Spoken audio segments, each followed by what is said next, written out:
We move now on to Nikos Kalogeris, Vice Convener of Crete, who is going to be next to speak. I give you the floor.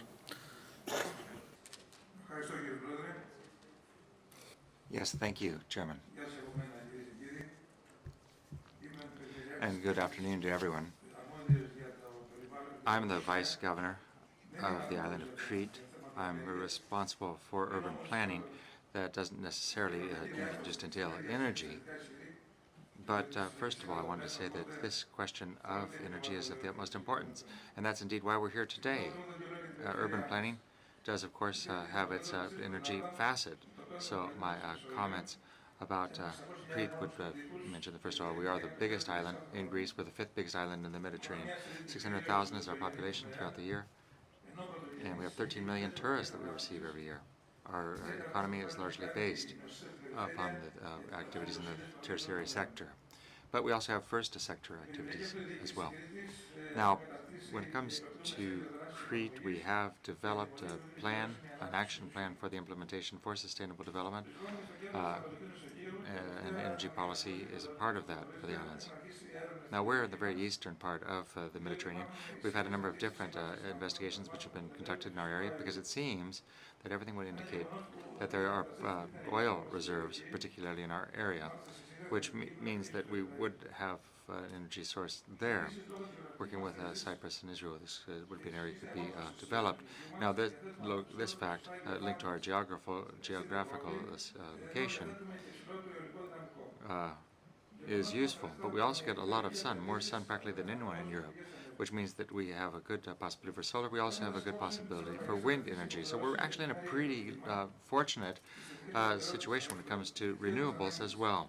Now, taking into account the European responsibilities and commitments in terms of the climate change and elsewhere, but we think we can develop a viable policy for our needs and for protecting the environment, and can do that at competitive prices. I think that we can improve innovation, we can increase our know-how, we can have increased added value of our energy infrastructure, and this also will create jobs. It will help firms because they are aware of the fact that we understand our concerns for culture and the environment.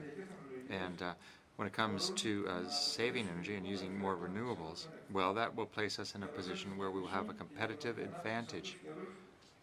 And that can be attractive. That can attract investment, particularly during these times of crisis. So that's why the area of Crete, the island of Crete, since '92, has had the very first office which was set up with the community for energy policy.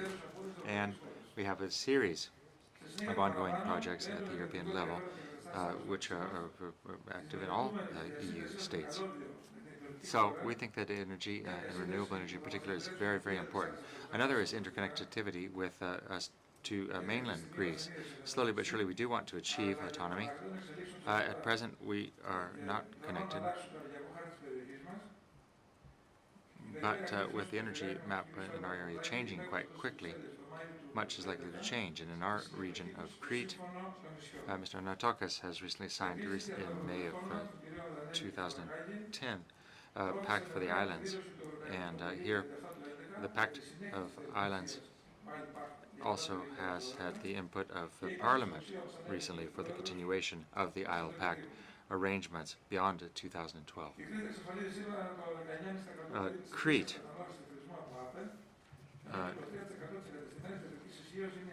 is responsible for about 19.5%, or the 19.5% of our energy comes from renewables.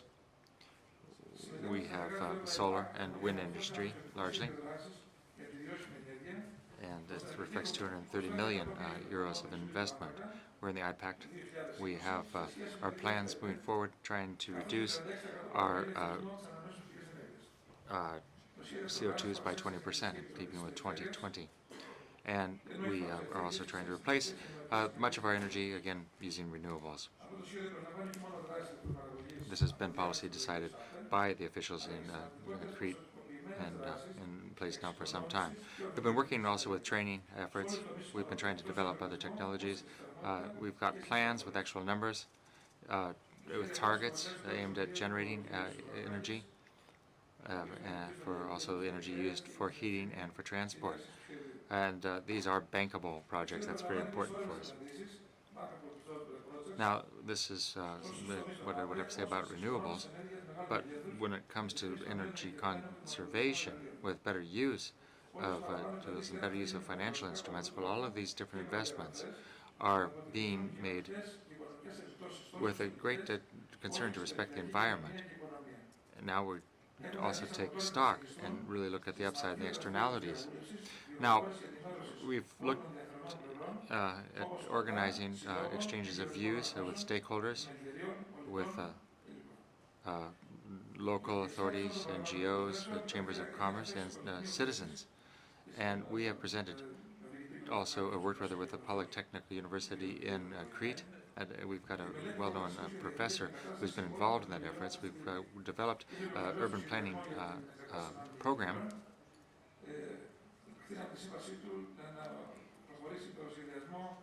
And that program has reflected our desire to work on it on a number of different fronts, in wind energy, photovoltaic, or solar energy, and what have you.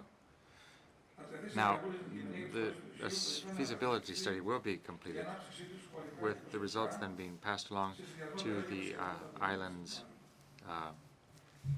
network, and we'll be doing that in keeping with different requirements that are the usual ones used here. We'll also be looking at the social factor and how this will all affect society in Crete. It's true that these are matters which do generate a great deal of interest among investors.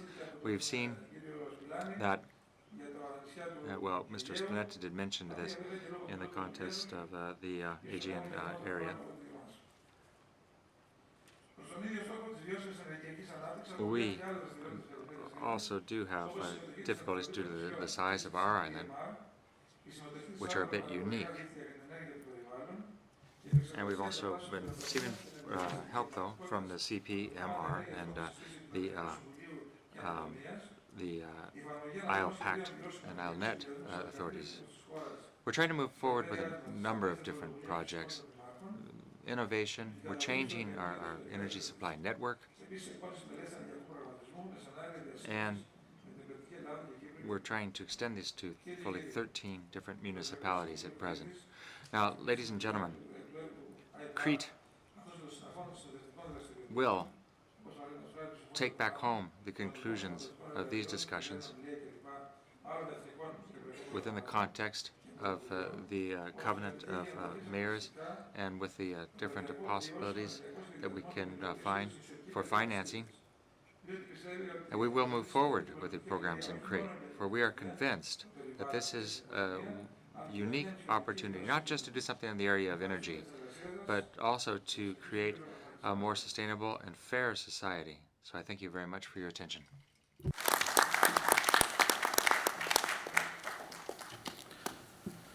Thank you, Nikos, for that presentation.